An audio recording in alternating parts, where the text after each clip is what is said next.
আজকে তোমাদের সাথে এমন একটা হোমমেড হেয়ার প্যাক শেয়ার করব যেটা ইউজ করলে তোমাদের যাদের স্ক্যাল্পে ইচিনেস বা ড্যান্ড্রফ আছে সেটা তো কমে যাবেই, প্লাস তোমাদের চুলটা কিন্তু আগের থেকে অনেক বেশি সফট হবে, ঝরঝরে হবে, আর হেয়ার ফলটাও কিন্তু কমে যাবে।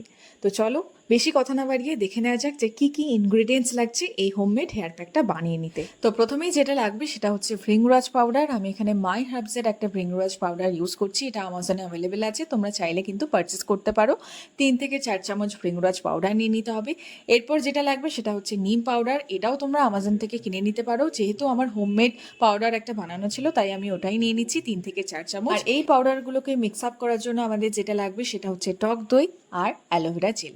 আমি এখানে পিলগ্রিমের অ্যালোভেরা জেল ইউজ করছি, তোমরা তোমাদের পছন্দ মতন যে কোনো ব্র্যান্ডের অ্যালোভেরা জেল কিন্তু ইউজ করতে পারো।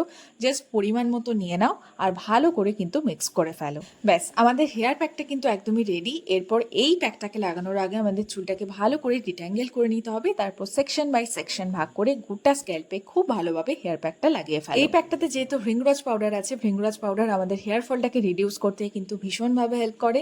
নিম পাউডার আমাদের স্ক্যাল্পে ইচিনেস বা ড্যান্ড্রফ থাকলে সেটাকে রিডিউস করতে হেল্প করবে। দই আর অ্যালোভেরা জেল নিয়ে তো আমার নতুন করে কিছু বলার নেই। এই দুটো ইনগ্রিডিয়েন্টস কিন্তু আমাদের চুলটাকে আরো বেশি সফট, শাইনি আর স্মুথ বানাতে খুব হেল্প করবে। তোমরাও অবশ্যই বাড়িতে এই হেয়ার প্যাকটা বানিয়ে ট্রাই করো আর এরকম আরো ইউজফুল টিপসের জন্য আমাকে ফলো করে দিও।